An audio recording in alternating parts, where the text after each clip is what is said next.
اللہ سبحانہ وتعالیٰ کا بہت زیادہ شکر ہے کہ آج ہم اس کے نام پر یہاں جمع ہیں، اس کا ذکر کرنے کے لیے، اس کا شکر ادا کرنے کے لیے، اور اس کی بھیجی ہوئی کتاب اور اس کے رسول صلی اللہ علیہ وسلم کی سنت سے اپنی زندگی میں رہنمائی حاصل کرنے کے لیے۔ آج کی ہماری گفتگو کا عنوان ہے کہ غموں سے نجات کیسے پائی جائے۔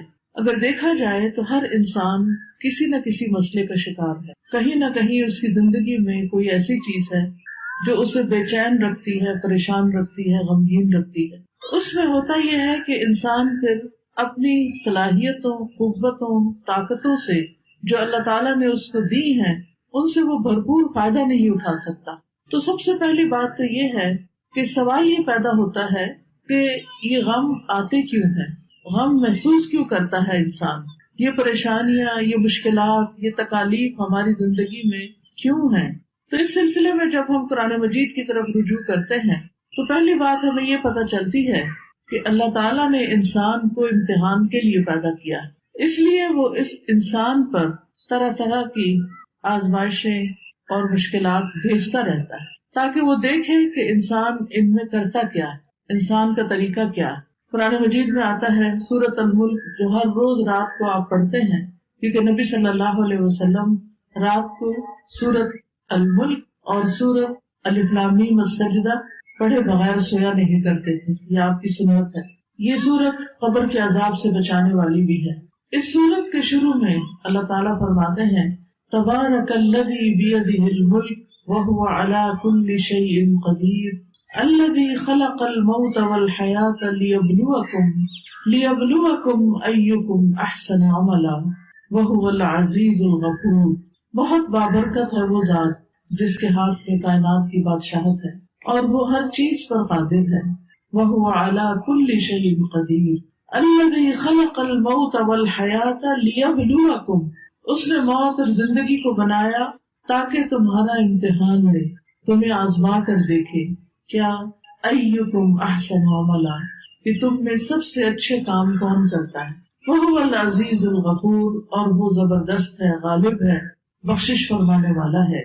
تو اس سے یہ پتہ چلتا ہے کہ یہ زندگی ایک امتحان ہے، اور امتحان ایک مشکل چیز ہوتی ہے۔ اس میں ہمیشہ انسان کے حالات اس کی مرضی کے مطابق نہیں ہو سکتے، اس پر کہیں نہ کہیں سے کوئی نہ کوئی ایسی آزمائش، کوئی امتحان، کوئی تکلیف، کوئی تنگی آتی رہے گی تاکہ یہ دیکھا جائے کہ انسان کرتا کیا ہے، کیا پھر بھی یہ اللہ سے راضی رہتا ہے، کیا پھر بھی یہ اللہ کی طرف رجوع کرتا ہے، کیا یہ واقعی اللہ کا بندہ بن کے رہتا ہے، یا اس آزمائش کی گھڑی میں پھسل جاتا ہے اور شیطان جو ہر وقت اس کو اچکنے کے لیے تیار ہے وہ اس کا نوالہ بن جاتا ہے۔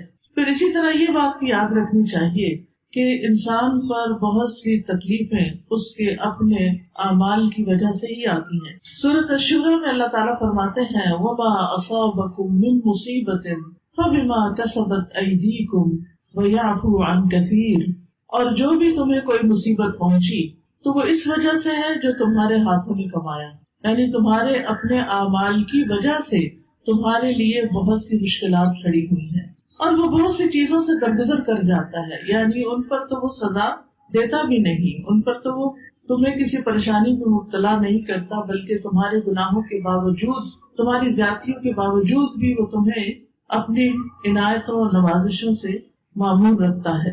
پھر اسی طرح یہ ہے کہ انسان بعض اوقات اللہ کی عبادت سے منہ موڑتا ہے، اللہ کے ذکر سے منہ موڑتا ہے تو اس پر کوئی تکلیف آ جاتی ہے، کیونکہ اللہ نے ہمیں اپنی عبادت کے لیے پیدا کیا ہے۔ سورۃ الذاریات میں آتا ہے وَمَا خَلَقْتُ الْجِنَّ وَالْإِنسَ إِلَّا لِيَعْبُدُونِ، کہ میں نے جن و انس کو اپنی عبادت کے لیے پیدا کیا ہے۔ تو انسان جب اللہ کی عبادت سے منہ موڑ کر دنیا کا بندہ بننے لگتا ہے تو اللہ تعالیٰ اس کو واپس اپنی طرف لانے کے لیے کسی تکلیف میں مبتلا کرتا ہے تاکہ یہ بندہ اللہ کو یاد کرے۔ اور جو شخص مستقل طور پر اللہ سے روگردانی کر لیتا ہے اللہ کی یاد سے، تو اللہ تعالیٰ اس کے لیے دنیا کی زندگی بھی تنگ کر دیتے ہیں۔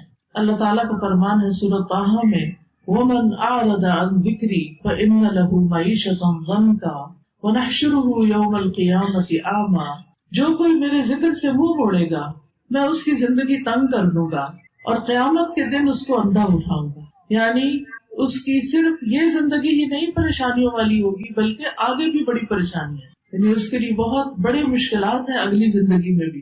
لیکن وجہ کیا ہے؟ وجہ ہے اللہ کے ذکر سے منہ موڑنا، اللہ کی یاد کا زندگی میں نہ ہونا، یہ انسان کے لیے پریشانی کا باعث بنتا ہے۔ سورۃ الزخرف میں اللہ تعالیٰ فرماتے ہیں مَن یعش عن ذکر الرحمن نقیض لہ شیطانا فہو لہ قرین، جو شخص رحمان کے ذکر سے آنکھیں بند کر لیتا ہے ہم اس پر شیطان مسلط کر دیتے ہیں جو اس کا ساتھی بن جاتا ہے، اور شیطان پھر اس کو اللہ کے راستے سے روکتا ہے۔ جب انسان اللہ کا راستہ چھوڑ دیتا ہے اور اللہ کی نافرمانیاں کرنے لگتا ہے تو اللہ تعالیٰ پھر اس پر کوئی نہ کوئی امتحان بھیج دیتا ہے تاکہ یہ بندہ سوچے، غور کرے اور واپس اللہ کی طرف پلٹے۔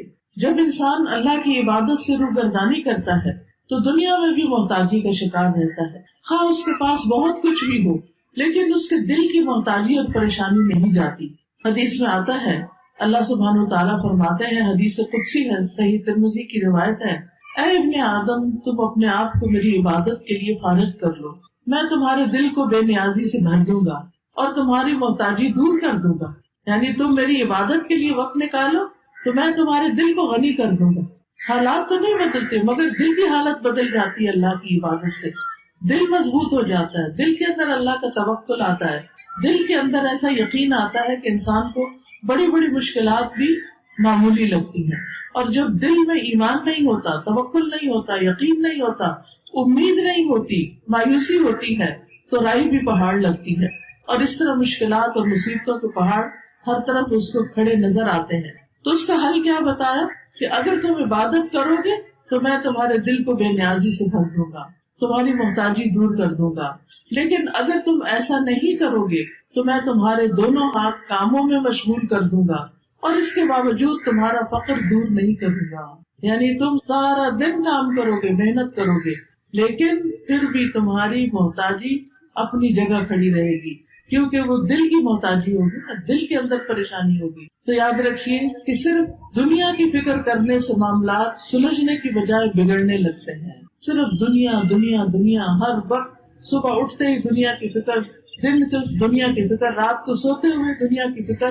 تو رسول اللہ صلی اللہ علیہ وسلم نے اس کے بارے میں فرمایا جس شخص کا مقصد اور پریشانی یا غم دنیا کا ہو اور وہ دنیا کا ہی ہو کر رہ جائے اور وہ اسی کی نیت رکھتا ہو تو اللہ تعالیٰ اس کا فقر اس کی آنکھوں کے سامنے کر دیتے، یعنی پھر اللہ تعالیٰ بھی اس کو اس کے حال پر چھوڑ دیتے ہیں۔ وہ دنیا کے لیے زیادہ کنسرن ہے، زیادہ فکر مند ہے تو اللہ تعالیٰ اس کو اسی کے حوالے کر دیتے ہیں اور اس پر اس کے معاملات بکھیر دیتے ہیں، اس کو سمجھ نہیں آتا کہاں سے شروع کروں اور کہاں پر ختم کروں، اور اس کو اس سے اتنا ہی ملتا ہے جو اس کے لیے لکھ دیا گیا ہو۔ اور جس شخص کا مقصد اور حرص آخرت ہو اور وہی اس کا ہدف بن جائے اور وہ اسی کی نیت کرتا ہو، یعنی اس کا ہم و غم آخرت ہے کہ کل کیا ہوگا، دنیا کی زندگی تو گزر جائے گی، میرا کل کو کیا بنے گا جب میں اللہ کے حضور پیش ہوگا، وہاں میرا ٹھکانہ کیا ہوگا۔ جو شخص اس فکر میں مبتلا ہو جاتا ہے تو اللہ تعالیٰ اس کے دل میں غرار ڈال دیتے ہیں، دنیا کی طرف سے اس کا دل مطمئن کر دیتے ہیں، اس کے معاملات کو یکجا کر دیتے ہیں اور اس کو پھر اپنی حاجتوں کے لیے بھاگنا نہیں پڑتا، دنیا ذلیل ہو کر اس کے پاس آتی ہے۔ تو اس لیے ہم سب کو یہ دیکھنا چاہیے کہ ہم کس چیز کے لیے زیادہ فکر مند ہیں۔ دنیا تو چند دن کی ہے، دنیا کی حیثیت تو ایک مچھر کے پر برابر بھی نہیں، دنیا کا بڑے سے بڑا نقصان ایسا ہی ہے جیسے مچھر کا پر ٹوٹ کے گر گیا ہو، لیکن اصل نقصان، اصل مشکل، اصل پریشانی تو آخرت کی پریشانی ہے جس کے لیے ہم سب کو فکر مند ہونے کی ضرورت ہے۔ دنیا کی فکر کرنے والے سے رب کی بے نیازی ہوتی ہے۔ نبی صلی اللہ علیہ وسلم نے فرمایا جو اپنے غموں کو ایک ہی غم بنا لے، جو اپنے غموں کو ایک ہی غم بنا لے اور وہ آخرت کا غم ہو تو اللہ اس کے دنیا کے غموں سے اسے کفایت کرے گا، اس کے دنیا کے غم دور ہو جائیں گے، اور جس کو پریشانیاں ادھر ادھر بھٹکا کر لے جائیں اللہ اس کی پرواہ نہیں کرے گا کہ وہ دنیا کی کس وادی میں ہلاک ہو کر دیتا ہے۔ تو اس لیے غموں سے بچنے کا، غموں سے نجات کا اصل طریقہ کیا ہے کہ دنیا کی بجائے آخرت کی فکر زیادہ لگا لی جائے۔ یاد رکھیے جہاں دنیا کی حرص زیادہ ہوتی ہے، دنیا کی محبت زیادہ ہوتی ہے، وہاں اللہ کی محبت میں کمی آ جاتی ہے، وہاں پر اللہ کی محبت میں کمی آ جائے گی۔ نبی صلی اللہ علیہ وسلم نے فرمایا قیامت قریب آ چکی ہے، لیکن لوگوں میں دنیا کی ہی ہرس بڑھے گی، یعنی جتنی جتنی قیامت قریب آ رہی ہے اتنی اتنی دنیا پھیلتی جا رہی ہے ان کے سامنے، اور اس کی محبت اور اس کے پیچھے بھاگنا اور زیادہ بڑھتا جا رہا ہے، اور اللہ سے دوری میں ہی اضافہ ہوگا۔ پھر اسی طرح ہم دیکھتے ہیں کہ جب ہم دنیا کو زیادہ امپورٹنس دیتے ہیں تو دنیا کا چھوٹا سا نقصان بھی انسان سے برداشت نہیں ہوتا، لیکن جب انسان یہ سمجھتا ہے کہ کوئی بات نہیں، یہ چیز چلی گئی تو ہم بھی تو اللہ کی طرف جانے والے ہیں، جیسا کہ سورۃ البقرہ میں آتا ہے وَلَنَبْلُوَنَّكُمْ بِشَيْءٍ مِّنَ الْخَوْفِ وَالْجُوعِ وَنَقْصٍ مِّنَ الْأَمْوَالِ وَالْأَنفُسِ وَالثَّمَرَاتِ وَبَشِّرِ الصَّابِرِينَ الَّذِينَ إِذَا أَصَابَتْهُم مُّصِيبَةٌ قَالُوا إِنَّا لِلَّهِ وَإِنَّا إِلَيْهِ رَاجِعُونَ أُولَٰئِكَ عَلَيْهِمْ صَلَوَاتٌ مِّن رَّبِّهِمْ وَرَحْمَةٌ وَأُولَٰئِكَ هُمُ الْمُهْتَدُونَ۔ کہ اللہ سبحانہ وتعالیٰ کی طرف سے آزمائش تو ہوگی، امتحان تو ہوگا، لیکن ایسے موقع پر جو یہ کہے انا للہ و انا الیہ راجعون، کہ بے شک ہم اللہ کے لیے ہیں اور اسی کی طرف لوٹ کر جانے والے، تو ایسے لوگوں پر اللہ کی رحمتیں اور نوازشیں ہوتی، اللہ کی رحمت ہوتی، اور ایسے لوگ ہدایت پانے والے ہوتے۔ تو بات یہ ہے کہ تکلیفیں تو آئیں گی، یہ تو اللہ تعالیٰ نے خود ہی فرما دی کہ ہم ضرور آزمائش کریں گے، ضرور امتحان لیں گے، خوف سے، بھوک سے، جان مال پھلوں کی کمی سے، لیکن خوشخبری ہے صبر کرنے والوں کے، یعنی جب ان کی زندگی میں کوئی چیز کم ہوتی، مثلاً کوئی بچہ فوت ہو گیا، بہن بھائیوں میں سے کوئی چلا گیا، کاروبار چلا گیا، کوئی کاروبار کو نقصان ہو گیا، جاب چلی گئی، کوئی اور حادثہ ہو گیا کہ جس سے بڑا نقصان ہو گیا، تو اب یہ سب چیزیں تو زندگی میں روز کا معمول ہے، کبھی کوئی چیز پیش آتی ہے، کبھی کوئی چیز پیش آتی ہے۔ تو بتایا گیا کہ وہ ایسے موقع پر کیا کہتے ہیں اور کیا کرتے ہیں، انا للہ و انا الیہ راجعون، یعنی وہ اللہ کی طرف رجوع کر لیتے ہیں، اور صبر کے ساتھ کیا کہتے ہیں کہ بے شک ہم بھی اللہ کے لیے اور اللہ ہی کی طرف واپس جانا ہے۔ یعنی جو ہمارا کوئی رشتہ دار چلا گیا یا مال چلا گیا یا کوئی اور، یعنی کہ کوئی کھیتوں میں یا کاروبار میں یا کسی کیے ہوئے کام میں کوئی نقصان ہو گیا، تو وہ کہتے ہیں اس میں بھی کوئی خیر ہوگی، اس میں بھی میرے لیے اجر ہے، اس میں بھی کوئی بھلائی ہے، میرا کوئی پیارا چلا گیا لیکن میں اللہ سے امید نہیں چھوڑوں گی، کیونکہ اللہ ہے نا۔ حتیٰ کہ اگر کسی عورت کے شوہر بھی فوت ہو جائے اور اگر اس کا اللہ پر بھروسہ ہو تو اس موقع پر بھی اللہ تعالیٰ اس کا دل تھام لیتا ہے، اور وہ کیا سوچتی ہے کہ ایک انسان تو گیا ہے مگر اللہ تو زندہ ہے، اللہ لا الہ الا هو الحی القیوم، اللہ ہے نا۔ ٹھیک ہے، انسانوں کی کمی کوئی انسان اور پوری نہیں کر سکتا، شوہر کی کمی کوئی بھی پوری نہیں کر سکتا، نہ ماں باپ، نہ بہن بھائی، نہ بچے، لیکن اس سے بڑھ کر بھی تو کوئی ہستی ہے نا، اور وہ اللہ کی ہستی ہے۔ اللہ لا الہ الا ہو، اللہ وہ ذات جس کے سوا کوئی الہ نہیں، الحی جو زندہ ہے، جس کو کبھی موت نہیں آنی، القیوم جو قائم ہے، جسے کسی سہارے کی ضرورت نہیں بلکہ وہ باقی سب کو بھی قائم رکھنے والا ہے۔ تو جب وہ ہستی موجود ہے، اللہ سبحانہ وتعالیٰ ہے، تو پھر فکر کس بات کی؟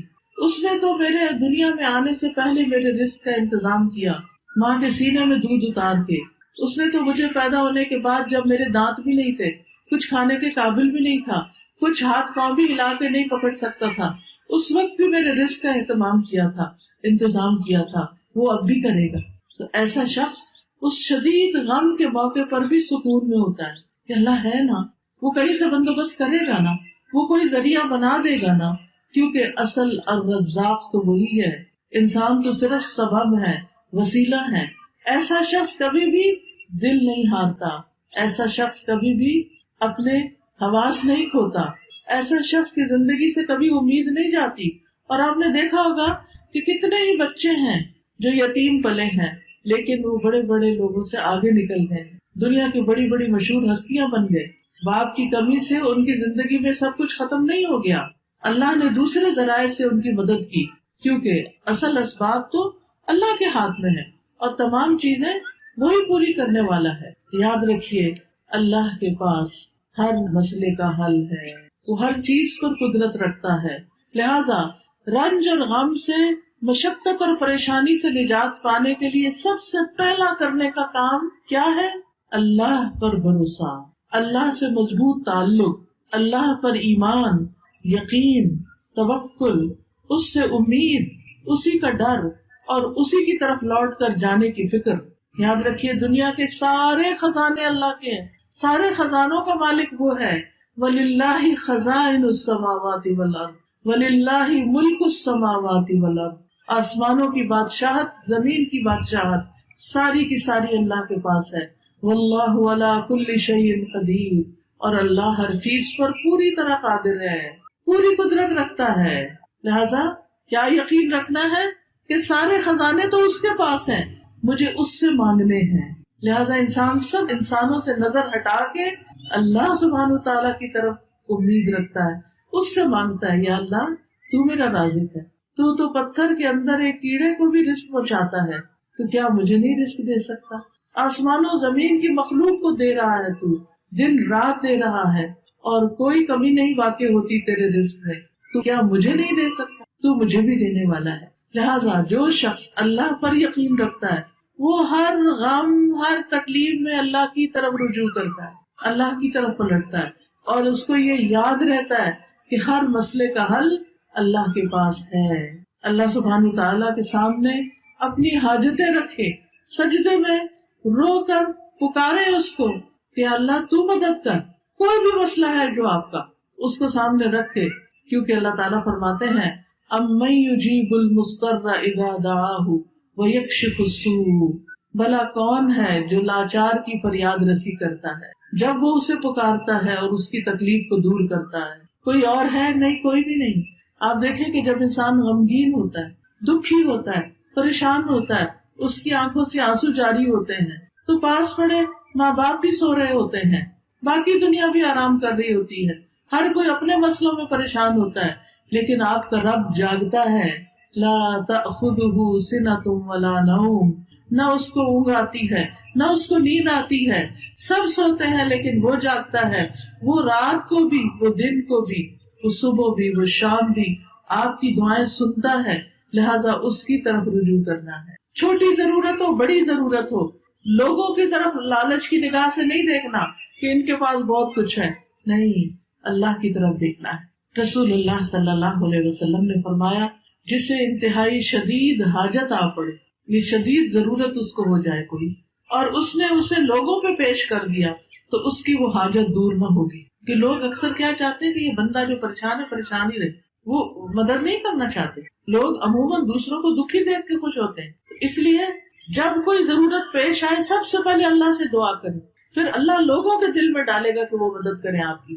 تو حدیث میں آتا ہے کہ جسے انتہائی شدید حاجت آ پڑے اور اسے اس نے لوگوں پر پیش کر دیا تو اس کی وہ حاجت پوری نہ ہوگی، اور جس نے اسے اللہ پہ پیش کیا تو عنقریب اللہ اسے بے پرواہ کر دے گا.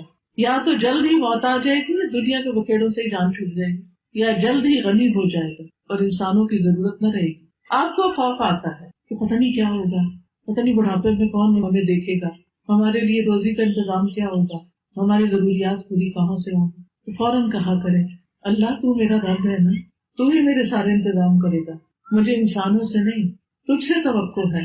انسانوں کے ہاتھ خالی ہیں، ہمارے ہاتھ میں تو تھوڑی دیر کوئی چیز ہو تو ہمارا دل کہتا ہے رکھ دیں، ایسے ہی ہوتا ہے نا، ہم اپنے ہاتھ بھر کے رکھ بھی نہیں سکتے، مٹھی میں کوئی چیز ہو چھوٹی سی بھی تو تنگ آ جاتے ہیں، وہ کہتے ہیں یہ کہیں رکھ دے. ہمارے ہاتھ خالی ہیں، خالی آئے تھے، خالی رکھنا پسند کرتے ہیں اور خالی جائیں گے. بھرے ہوئے ہاتھ تو اللہ کے ہیں، تو ان سے کیوں مانگتے ہیں جو خالی ہاتھ؟ ان سے کیوں توقع ہے جن کے پاس کچھ نہیں؟ اس سے کیوں نہیں توقع رکھتے جس کے پاس سب کچھ ہے؟ مانگ کے تو دیکھیں پھر کس طرح ضروریات پوری ہوتی ہیں. آپ دیکھیں قبر میں سب سے پہلا سوال کیا ہوگا؟ من ربو کا، تیرا رب کون ہے؟ اور رب کون ہوتا ہے؟ جو پیدا بھی کرتا ہے، جو رزق بھی دیتا ہے، جو ساری ضروریات پوری کرتا ہے. تو اگر ہم اس دنیا میں، اس زندگی میں رب کو رب مانیں گے تو تبھی جواب دے سکیں گے نا. تو اکثر کہا کرے اللہ تو میرا رب ہے، تو ہے نا، تو یہ بھی کام کر دے گا میرا، تو یہ بھی مشکل آسان کر دے گا میری. زندگی میں کوئی مشکل ہی نہیں رہے گی جب آپ رب کو پکارتے رہیں گے، جب رب کو پہچان لیں گے تو کوئی غم نہیں رہے گا. انبیاء کا طریقہ یہ تھا کہ وہ اپنے غموں کی فریاد، اپنے دکھوں کی داستان اپنے رب کو ہی سناتے تھے.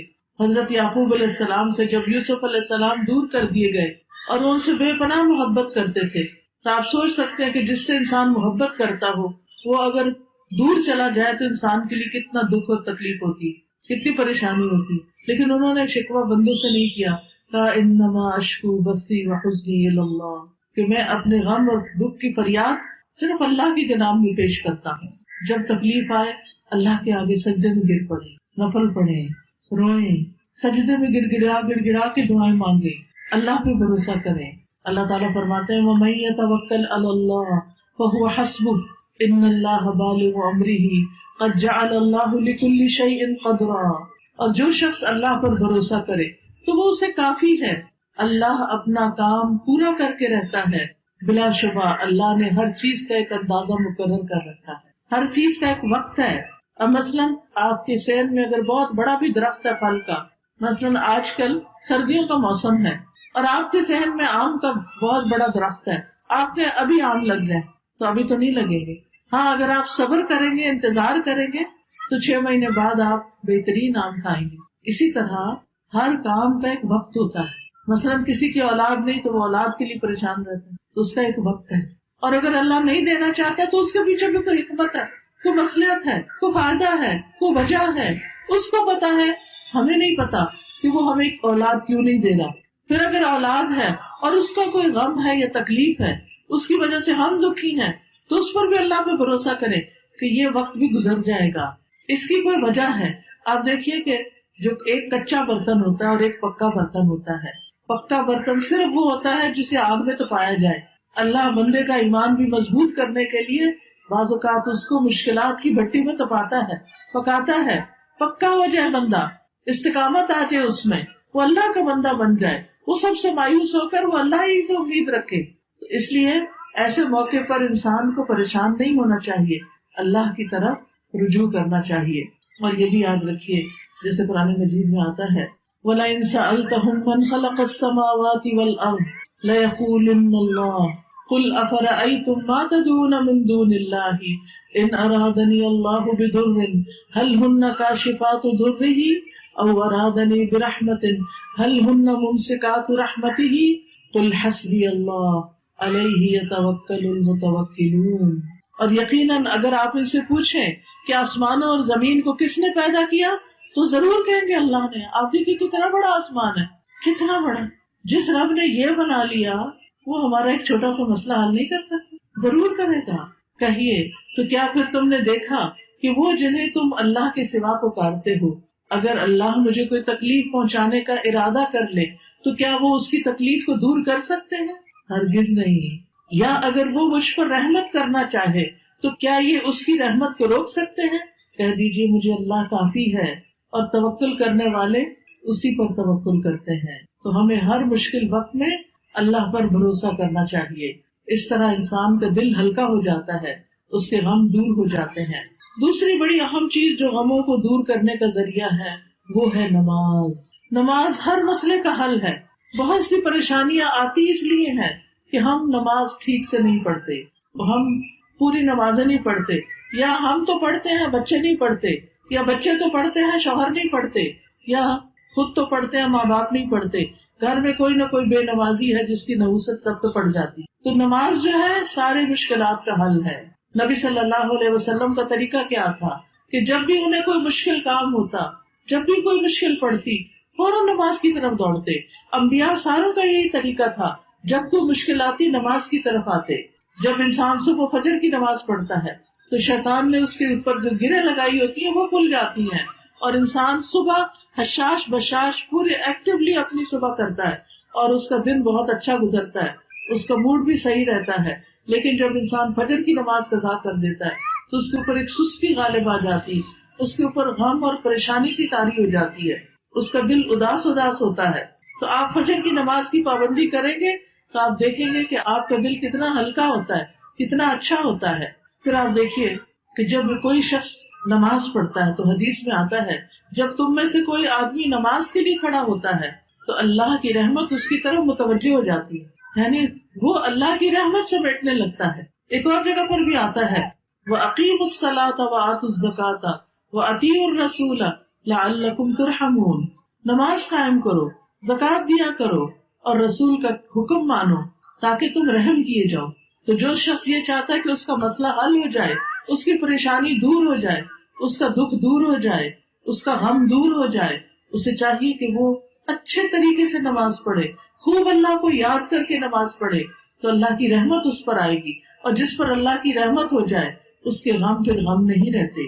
لیکن بات یہ ہے کہ جب ہمیں کوئی غم تکلیف ہوتا ہے تو ہم سب سے پہلے نمازیں چھوڑ کے بیٹھ جاتے ہیں، بجائے اس کے کہ نماز سے مدد لیں، جس کو قرآن میں اللہ تعالیٰ حکم دیتے ہیں وَاسْتَعِينُوا بِالصَّبْرِ وَالصَّلَاةِ. تو ہم کیا کرتے ہیں الٹا، کیا ہے پریشانی ہے، نماز کو دل نہیں کر رہا، نماز ہی نہیں پڑھی جا رہی، بھلا تمہارا علاج کہاں سے ہوگا؟ اگر نماز ہی چھوڑ دی تو مسئلے پہ مسئلہ مزید گمبھیر ہوتا چلا جائے گا، اور دنیا کے کوئی انسان نہیں جو تو آپ کو اس گڑھے سے نکال سکے. تو اس کا حل کیا ہے؟ نمازوں کی پابندی. اور صرف یہ نہیں کہ جیسے تیسے نماز پڑھ لینا. قد افلح المؤمنون الذین هم فی صلاتهم خاشعون. یقیناً فلاح پا گئے، کامیاب ہو گئے وہ مومن جو اپنی نمازوں میں خشوع اختیار کرتے ہیں. یعنی نماز پڑھنا اور اچھے طریقے سے پڑھنا، صحیح طور پر وضو کرنا، صحیح طور پر اللہ کے حضور حاضر ہونے کا احساس لیے ہوئے اللہ کے حضور جانا، جیسے کوئی کسی بادشاہ کے سامنے جا رہا ہوتا ہے، پورے ادب اور کرینے کے ساتھ کھڑے ہونا، پھر اللہ اکبر کرنا، اللہ کو سب سے بڑا ماننا، پھر اللہ کی تسبیح بیان کرنا، سبحانک اللہ پڑھنا، پھر اس کے بعد شیطان سے اللہ کی پناہ طلب کرنا کہ دشمن سے اللہ تعالیٰ بچائے، پھر سورۃ الفاتحہ پڑھنا، اللہ کی تعریف کرنا، اللہ تعالیٰ کو اپنا رب قرار دینا، اور پھر اللہ کی رحمت کو یاد کرنا، اللہ تعالیٰ کے قیامت کے دن کے مالک ہونے کو یاد کرنا، پھر اللہ سے وعدہ کرنا کہ ایاک نعبد و ایاک نستعین. تو بندہ جب اس طرح نماز پڑھتا ہے، جب بندہ اللہ کی تعریف کرتا ہے تو اللہ تعالیٰ فرماتے ہیں حمدنی عبدی، میرے بندے نے میری تعریف کی. پھر جب بندہ رحمان الرحیم کہتا ہے اللہ تعالیٰ فرماتے ہیں اثنا علیہ عبدی، میرے بندے نے میری ثنا کی. پھر جب مالک یوم الدین کہتا ہے تو اللہ تعالیٰ فرماتے ہیں مجدنی عبدی، میرے بندے نے میری عظمت بزرگی بیان کی. ایاک نعبد و ایاک نستعین، یہ میرے اور میرے بندے کے درمیان ہے، اور میرے بندے کے لیے وہ ہے جو اس نے مانگا. تو جب ہم ہر نماز میں کہتے ہیں ایاک نعبد و ایاک نستعین، تیری ہم عبادت کرتے ہیں اور صرف تجھ سے ہی ہم مدد چاہتے ہیں، ہمارے غم دور ہو جائے، ہماری پریشانیاں دور ہو جائے، ہمیں ہدایت کا راستہ مل جائے، ہمیں ڈائریکشن مل جائے، ہمیں دین پر استقامت حاصل ہو جائے، تو اللہ تعالیٰ کا وعدہ ہے کہ میرے بندے جس نے میری ایسی تعریف بیان کی کھڑے ہو کر اور دن کی 5 نمازوں میں کئی بار، تو اللہ تعالیٰ کہتے ہیں میرا بندہ جو مانگتا ہے وہ اس کے لیے. تو کیا ہم اس سے بہتر کوئی مقام پا سکتے ہیں کہ جس سے ہم اللہ کی مدد حاصل کریں اور ہمارے غم دور ہو جائیں؟ لیکن ہم ایسی تیز رفتاری سے الحمدللہ پڑھتے کہ اللہ کا جواب بھی آنے کا انتظار نہیں کرتے. تو ضروری ہے کہ ہم رک رک کے نماز پڑھیں الحمدللہ رب العالمین، اور سوچا کریں اب میرا رب مجھے جواب دے رہا ہے، حمدنی عبدی الرحمن الرحیم. پھر ذرا سا پاز کرے مالک یوم الدین، پاز کریں جیسے اللہ سے باتیں کرتے ہیں، اس طرح اللہ کو پکارے. تو یاد رکھیے کہ جو شخص نمازوں کی پابندی کرے گا وہ اللہ کی رحمت پا کر رہے گا، اور وہ جو اچھے طریقے سے نماز پڑھے گا وہ کامیاب ہو جائے گا. قد افلح المؤمنون. اور یہ فلاح جو ہے صرف آخرت کی نہیں، دنیا کی بھی ہے، دنیا کی بھی کامیابی ایسے بندے کو نصیب ہوگی. تو اگر ہم کامیاب ہونا چاہتے ہیں، غموں سے نجات پانا چاہتے ہیں، تو پھر ہمیں اپنی نمازوں کو درست کرنے کی ضرورت ہے. حدیث میں آتا ہے احفظ اللہ یحفظک، احفظ اللہ تجدہ تجاہک، اللہ کی حفاظت کرو اللہ تمہاری حفاظت کرے گا. کیا مطلب ہے؟ اللہ تعالیٰ کی حفاظت ہمیں تو نہیں کرنی، مراد ہے اللہ کے احکامات کی حفاظت، اپنی نمازوں کی حفاظت. نبی صلی اللہ علیہ وسلم نے فرمایا جان بوجھ کر نماز نہ چھوڑا کرو، اس لیے کہ جو شخص جان بوجھ کے نماز چھوڑ دیتا ہے اس سے اللہ کی ذمہ داری ختم ہو جاتی ہے، پھر وہ اللہ کی حفاظت سے باہر آ جاتا ہے. تو اگر ہم چاہتے ہیں کہ ہماری حفاظت ہو، ہم غموں سے مصیبتوں سے بچے رہیں، تو اس کے لیے کیا ضروری ہے کہ پھر ہم کیا کریں؟ نمازوں کو ٹھیک سے ادا کریں، نماز نہ چھوڑیں. کیونکہ نماز چھوٹی تو اللہ نے چھوڑ دیا بندے کو، اس کے حوالے کر دیا جاؤ اب جدھر جاتے. اور خصوصاً فجر کی نماز، نبی صلی اللہ علیہ وسلم نے فرمایا جس آدمی نے صبح کی نماز پڑھی وہ اللہ عز و جل کی ذمہ داری میں ہے، اس کے کاموں کی ذمہ داری اللہ تعالیٰ لے لیتا ہے. ابو ہریرہ رضی اللہ عنہ سے مروی ہے کہ رسول اللہ صلی اللہ علیہ وسلم نے فرمایا اللہ تعالیٰ فرماتا ہے اور میرا بندہ جن جن عبادتوں کے ذریعے سے میرا قرب حاصل کرتا ہے ان میں سے کوئی عبادت مجھے اتنی پسند نہیں جتنی وہ عبادت پسند ہے جو میں نے اس پر فرض کی ہے. میرا بندہ نوافل کے ذریعے مجھ سے اتنا قریب ہو جاتا ہے کہ میں اس سے محبت کرنے لگتا ہوں. نفل پڑھنے سے، نوافل ادا کرنے سے بندہ اللہ کے اتنے قریب ہو جاتا ہے کہ اللہ بندے سے محبت کرنے لگتا ہے. جب میں اس سے محبت کرنے لگ جاتا ہوں تو میں اس کا کان بن جاتا ہوں جس سے وہ سنتا ہے، اس کی آنکھ بن جاتا ہوں جس سے وہ دیکھتا ہے، اس کا ہاتھ بن جاتا ہوں جس سے وہ پکڑتا ہے، اس کا پاؤں بن جاتا ہوں جس سے وہ چلتا ہے، اور اگر وہ مجھ سے مانگے تو میں اسے عطا کرتا ہوں، اور اگر وہ مجھ سے پناہ کا طالب ہو تو میں اس کو پناہ دیتا ہوں. تو بات یہ ہے کہ انسان جب اللہ کی طرف رجوع کرتا ہے، اللہ اس کی حفاظت کرتا ہے اور اس کے سارے مسائل حل کر دیتا ہے. تو جس بندے کو اللہ کی اتنی مدد اور تائید حاصل ہو جائے اس کی زندگی میں پھر کوئی مسئلہ کیا مسئلہ رہے گا. پھر اسی طرح یہ ہے کہ انسان کو اللہ سبحانہ وتعالیٰ سے دعائیں کرنی چاہیے، حفاظت کی دعائیں، صبح و شام کی دعائیں، تاکہ پریشانیاں کم آئیں. جو شخص دن کا آغاز اللہ کے ذکر اور نماز سے کرتا ہے اس کا تمام دن حشاش بشاش گزرتا ہے. لہذا اللہ کے ذکر سے اپنے آپ کو شیطان کی شر سے بچائے. ابن کثیر رحمہ اللہ کہتے ہیں تم اذکار کی چادر اوڑھ لو. کیا کہتے ہیں؟ تم اذکار کی چادر اوڑھ لو، یعنی ذکر کیا کرو تاکہ وہ تمہیں انس اور جن کے شر سے بچائے. یعنی انسانوں کے شر سے بھی محفوظ رہو گے اور جنوں کے شر سے بھی محفوظ رہو گے.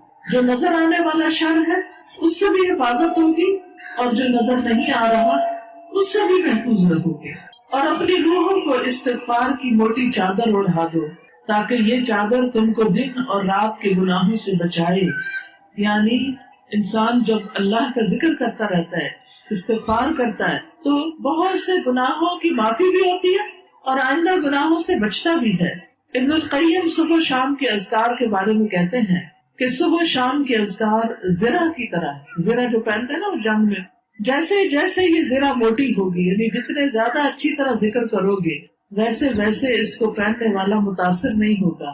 یعنی جیسے سردی ہوتی ہے تو آپ اچھے موٹے کپڑے پہن لیتے ہیں تو آپ کو سردی نہیں لگتی، اسی طرح شیطان ہمارا دشمن ہر وقت ہمیں تکلیف پہنچانے کو تیار رہتا ہے. تو جب ہم اذکار کی چادر پہن لیتے ہیں اور ذکر اذکار کرنے لگتے ہیں پھر اس کے شر سے محفوظ ہو جاتے ہیں.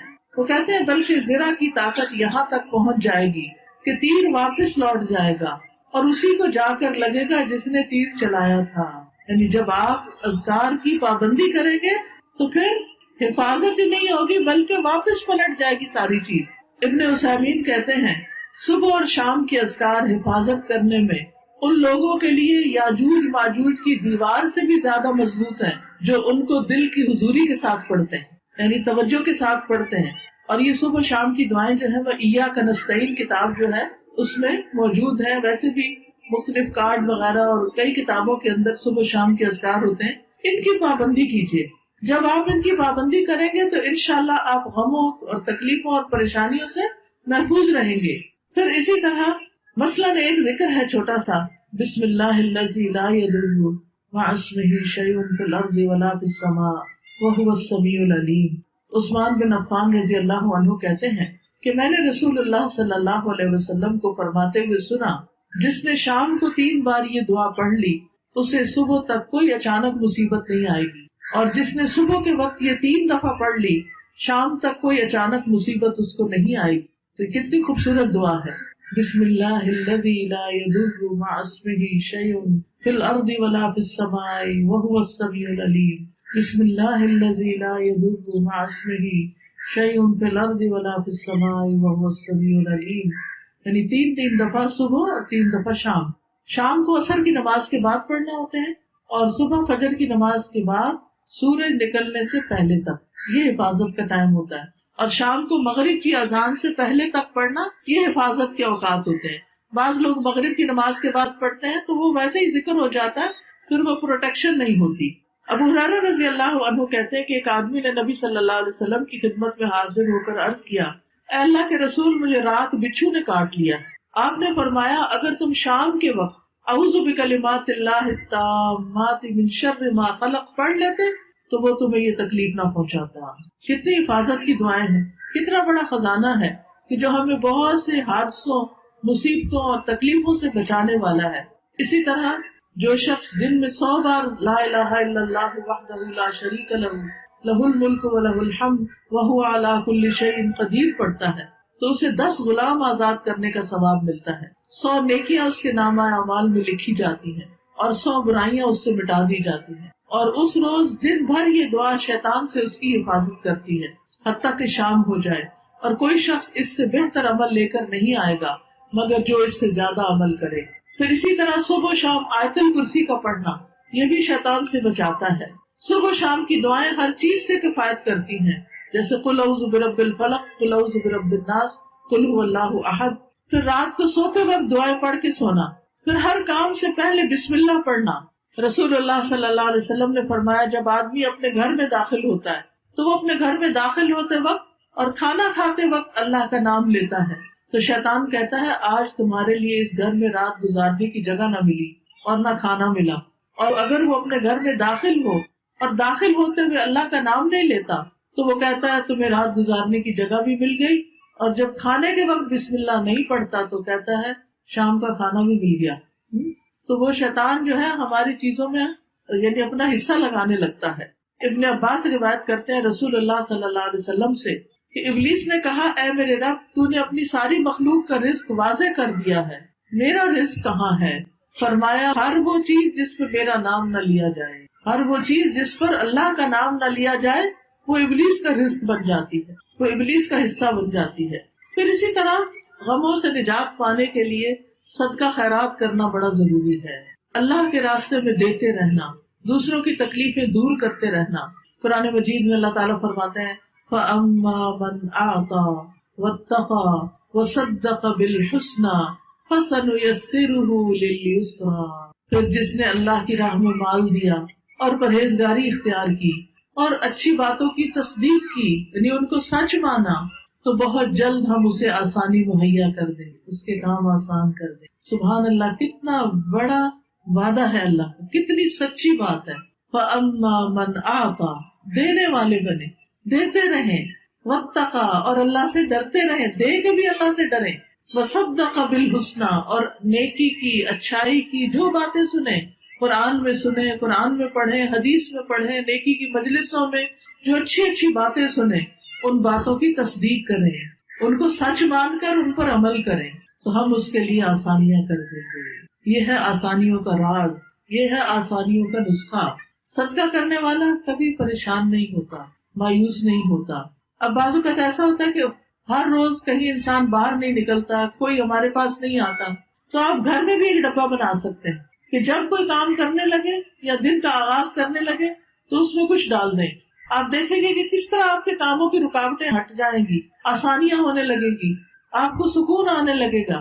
اور اگر یہ سوچ کر دیں کہ یہ دینے والے کے ہاتھ سے پہلے اللہ کے ہاتھ میں چلا جاتا ہے تو آپ کی خوشی کی انتہا نہ رہے گی۔ آپ دیکھیں کہ جب آپ اپنے کسی پیارے کو کوئی چیز دیتے ہیں نا جس سے آپ کو محبت ہوتی، مثلاً آپ کا بچہ جب کھانا کھا لیتا ہے تو ماں کو کتنی خوشی ہوتی، وہ خاص طور پر مینشن کرتی شکر ہے بچے نے پیٹ بھر کے کھانا کھا لیا، شکر ہے اس نے دودھ پی لیا، شکر ہے اس نے یہ کر لیا، شکر۔ تو وہ اتنی خوشی کی بات ہو جاتی ہے کیونکہ وہ ہمارے پیارے کے پاس کوئی چیز چلی گئی۔ اسی طرح انسانوں میں سے جس سے ہمیں محبت ہوتی ہے جب ہم اسے کوئی بھی چیز دیتے ہیں تو ہماری خوشی کی انتہا نہیں رہتی۔ تو آپ دیکھیے ایمان والے تو اللہ سبحانہ وتعالیٰ سے ہر چیز سے بڑھ کر محبت کرتے ہیں۔ والذین آمنوا اشد حبا للہ، ایمان والے اللہ کی محبت میں سب سے زیادہ شدید ہوتے ہیں۔ تو جب ان کو یہ ہوتا ہے کہ یہ جو ہم کسی غریب کو دے رہے ہیں غریب کے پاس تو بعد میں جائے گا، پہلے اللہ کے ہاتھ میں جا رہا ہے، تو اس کی خوشی کی انتہا کیا ہوگی؟ کہاں جائیں گے غم اور کہاں جائیں گی پریشانیاں، وہ تو پاس رہ ہی نہیں سکتی۔ لیکن جب ہم دیتے ہیں تو ہمارے دل تھوڑے ہو رہے ہوتے ہیں، کہتے ہائے ہمارے ہاتھ سے نکل گیا، ہائے چلا گیا، کہیں میں نے غلط تو نہیں کیا، پتہ نہیں یہ مستحق تھا بھی کہ نہیں، طرح طرح کے شیطان وسوسے ڈالتا ہے، اور پھر ہم دیتے ہوئے بھی ہچکچاتے رہتے ہیں، دے کہ نہ دے، اور جب دے دیتے ہیں تو بعض اوقات دے کے ریگریٹ کرنے لگتے ہیں، نہیں ہم نے دے دیا۔ اور آپ دیکھیے ایک حدیث سے پتہ چلتا ہے کہ اگر کوئی شخص وہ اپنی طرف سے مستحق کو دیتا ہے لیکن جس کو دیا وہ مستحق ہی نہیں، تو پھر بھی اس کا صدقہ قبول ہو جاتا ہے اس کی نیت کی وجہ سے۔ ایک بستی میں ایک شخص تھا، اس نے کہا آج میں چھپا کے صدقہ کروں گا، کسی کو نہیں پوچھوں گا، بتاؤں گا۔ تو اس نے جب رات کے وقت اندھیرے میں صدقہ دیا تو کسی چور کے ہاتھ لگ گیا، صبح ہوئی تو پتا چلا آج کسی نے چور کو صدقہ دیا۔ اس نے کہا آج میں دوبارہ چھپ کے صدقہ کروں گا اور آج تو میں صحیح بندے کو دوں۔ اگلے دن کسی فاحشہ عورت کے ہاتھ میں لگ گیا، پھر چرچا ہوا کہ فاحشہ عورت کے ہاتھ میں صدقہ چلا گیا، اگلے دن کسی امیر بندے کے ہاتھ میں چلا گیا۔ تو بڑا پریشان ہوا کہ یا اللہ میں تو تیری راہ میں غریب مسکین کو دینا چاہتا ہوں. تو اسے بتایا گیا کہ شاید وہ چور تیرے صدقے کی وجہ سے چوری چھوڑ دے، اور وہ جو فاحشہ عورت ہے وہ حرام کاری چھوڑ دے. ہر انسان کے اندر ہی خیر ہے نا. کبھی وہ خود غلط کام بھی کر رہا ہوتا ہے، مگر جب کسی کو دیکھتا کوئی اچھا کر رہا ہے تو اس کے دل کے اندر ضرور آتا ہے میں بھی تو کروں، مجھے بھی کرنا چاہیے.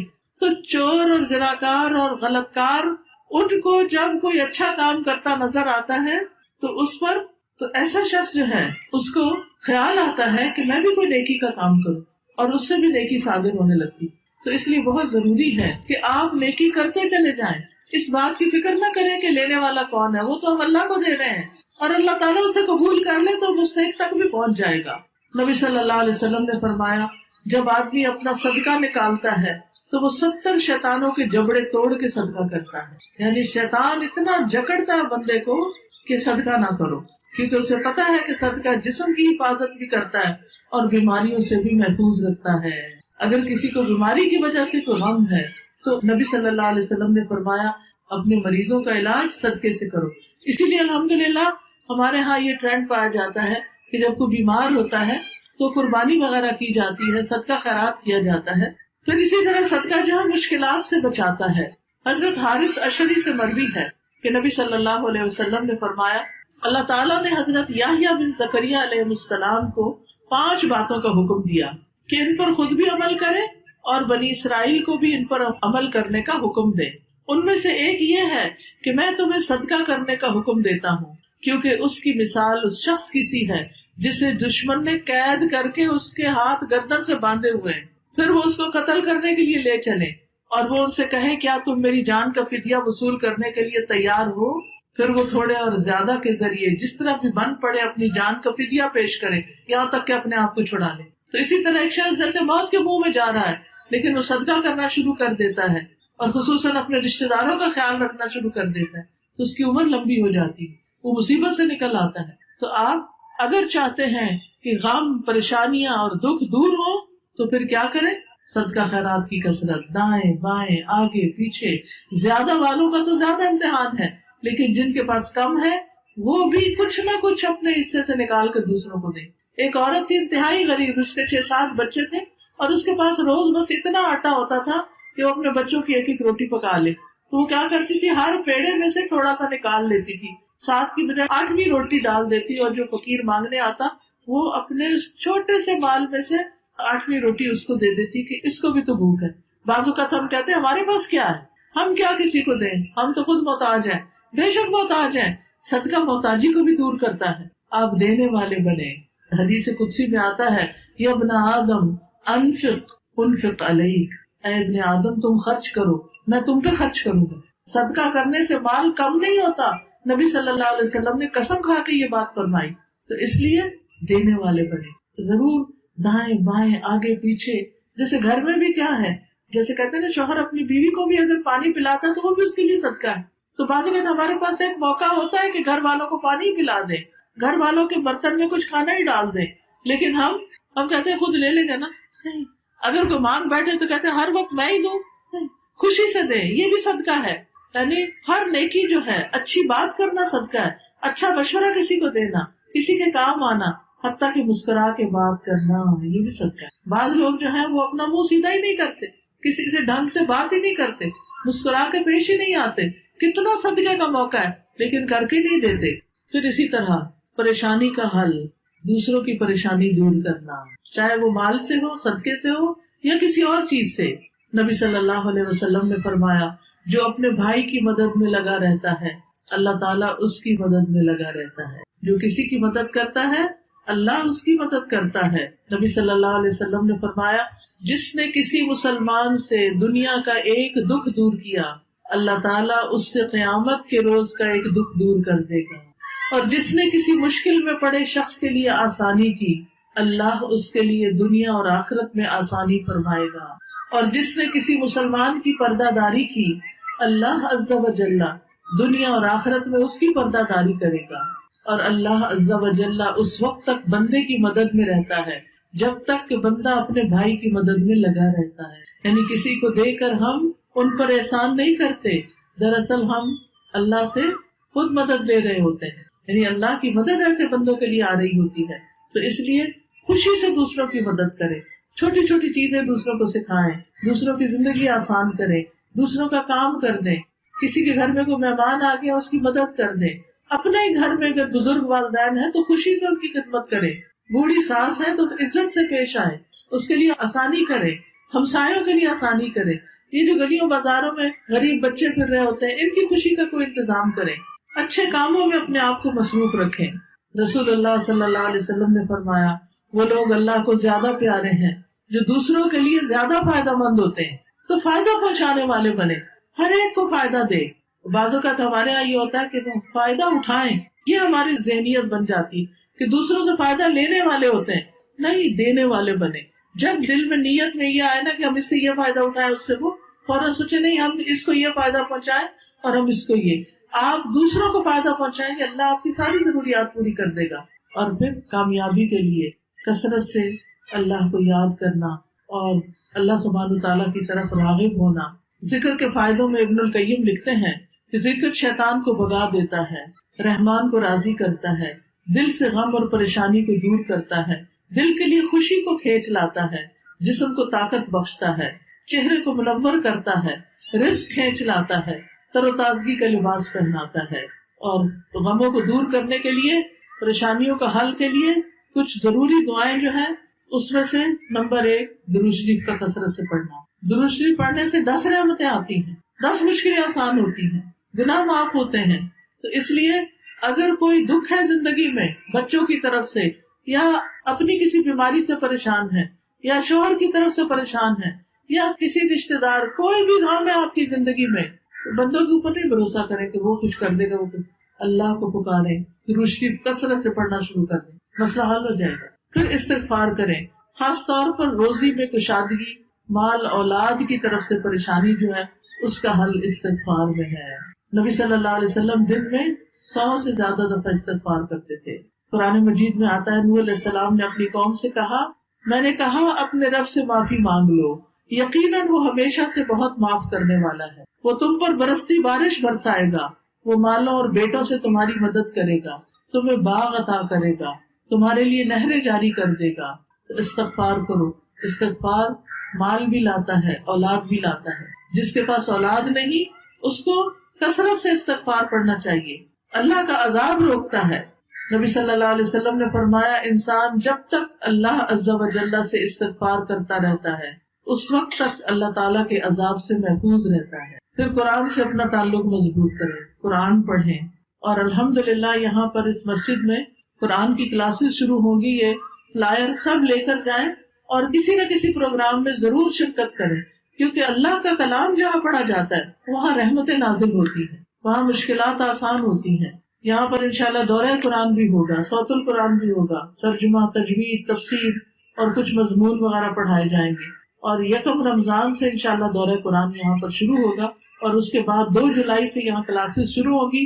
خود بھی آئیں، اپنی لڑکیوں کو، بچیوں کو بھی بھیجیں. الہدا کی جو بچیاں اس ایریا میں قریب رہتی ہیں وہ مدد کرنے کے لیے آئیں، وہ انتظامیہ سے رابطہ کریں کہ ہم یہاں پر ہیں اور ہم کچھ نہ کچھ ہیلپ کر سکتے ہیں. تو آپ کی مدد ہمارے لیے بہت فائدہ مند ہوگی تاکہ زیادہ سے زیادہ لوگ پڑھ سکیں. کیونکہ بعض اوقات ایسا ہوتا ہے نا، بچیاں شادی ہو کے آتی ہیں، ان کو پتہ نہیں چلتا کہ آپ کس کو پڑھائیں، کیا کریں.